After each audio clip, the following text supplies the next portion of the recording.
Bonjour à tous, bienvenue sur ma chaîne, j'espère que vous allez bien. Aujourd'hui, je vais préparer une recette italienne super facile et très délicieuse. Vous allez trouver les ingrédients dans la barre d'infos. Salam alaikum, مرحبا بكم في قناة HM Delice. نتمنى تكونوا على خير. اليوم ان شاء الله غادي نحضر واحد الوصفة ايطالية كتجي لذيذة بزاف وسهلة، نتمنى تعجبكم. وبالنسبة للمكونات غادي نحتاجو البصلة مشلضة، l'oignon, le poireau,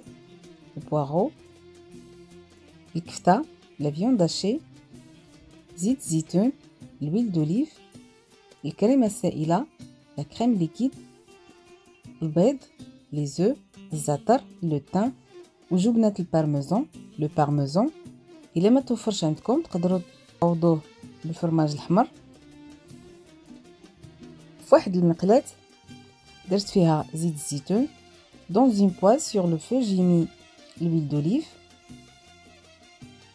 غادي نضيف ليه البصلة. Je rajoute l'oignon.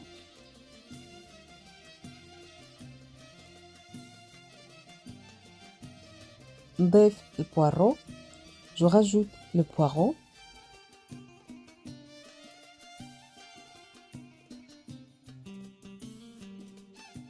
نضيف الكفتة. Je rajoute la viande hachée.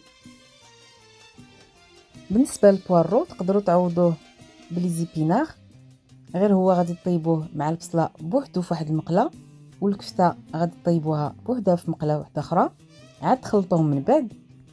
Vous pouvez remplacer le poireau par les épinards. Par contre, il faut faire cuire les épinards et les oignons à part et la viande hachée à part. Après, vous les mélangez. دابا غادي نضيف الملح. Je rajoute le sel, الإبزار, le poivre.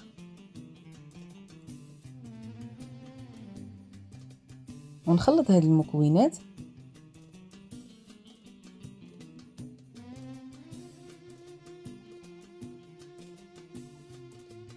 بعد نضيف بودرة الثوم، لايون بودر، نضيف المعدنوس، لو بيرسي. الا ما توفرش عندكم بودرة الثوم غادي ديروا واحد الفص تحكوه من الاول مع البصله. من بعد ما طابت ليا الكفته درتها في واحد الاناء وضفت ليها الزعتر. Dans un bol, j'ai mis ma viande hachée, j'ai rajouté le thym, الجبنة ديال البارميزان. Je rajoute le parmesan. أنا غادي نوضع ثلث ديال الكمية. Là je vais rajouter le tiers de ma quantité. نضيف الكريمة السائلة. Je rajoute la crème liquide.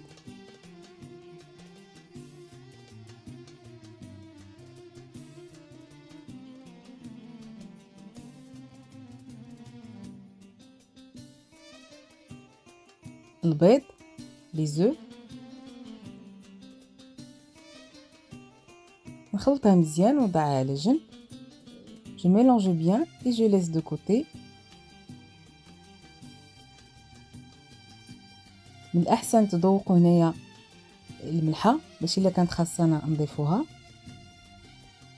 دابا غادي نحضر البيشاميل بحال العادة. Je vais préparer ma béchamel. Dans une casserole, je vais mettre le beurre, la farine. في واحد الكاسرول غادي نوضع الزبدة والفارينة،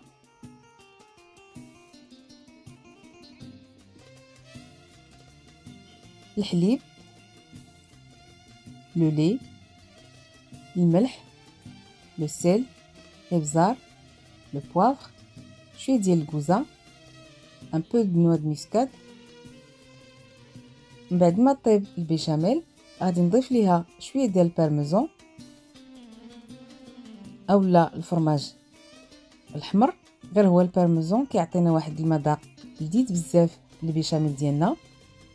Je rajoute le parmesan à ma béchamel. دابا غادي نحضر لي لازاني.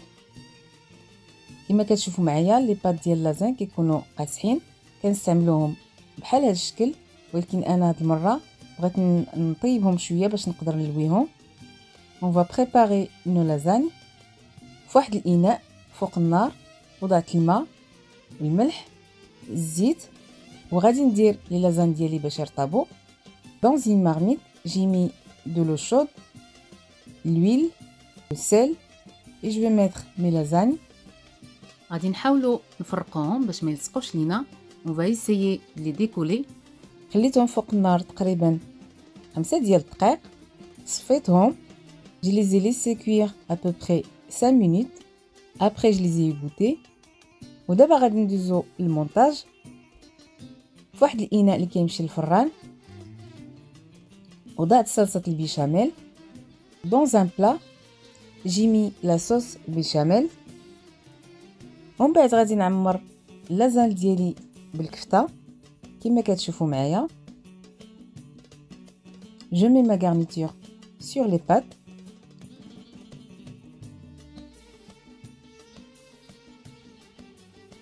وغادي نلويها ونوضعها في البلا ديالي على صلصه البيشاميل.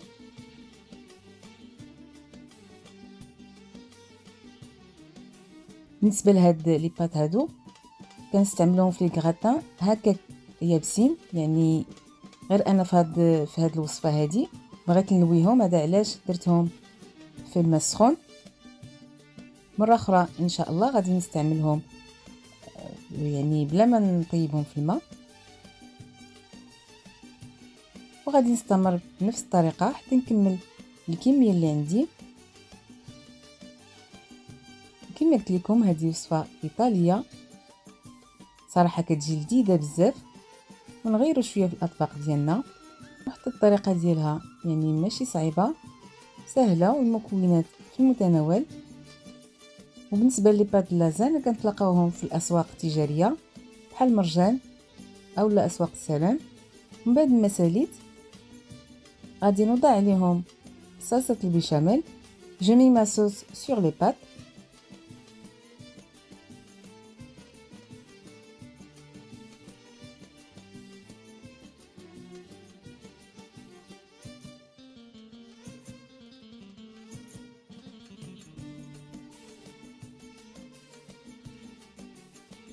نرشهم بالفرماج اللي بقى ليا. Je vais saupoudrer le reste de mon fromage. سخنت الفران على 225 درجة وغادي نوضع فيه الكغاتان ديالي تقريبا 25 دقيقة. J'ai préchauffé le four à 225 degrés et je vais enfourner mes lasagnes à peu près 25 minutes. من بعد ما دازت المدة كما كتشوفوا معايا لازان ديالي وجدوا. مي لازاني كانوا لي سون بريت، صراحه كيجيو لذاذ بزاف، وكما شفتوا معايا مكونات بسيطه وطريقه سهله. نتمنى الوصفه ديال اليوم تعجبكم وتجربوها، وإلا جربتوها ما تنساوش تردوا عليا الخبر. On se donne rendez-vous samedi ان شاء الله pour une nouvelle recette. نتلاقاو ان شاء الله نهار السبت مع وصفه جديده. دمتم في رعايه الله، والسلام عليكم.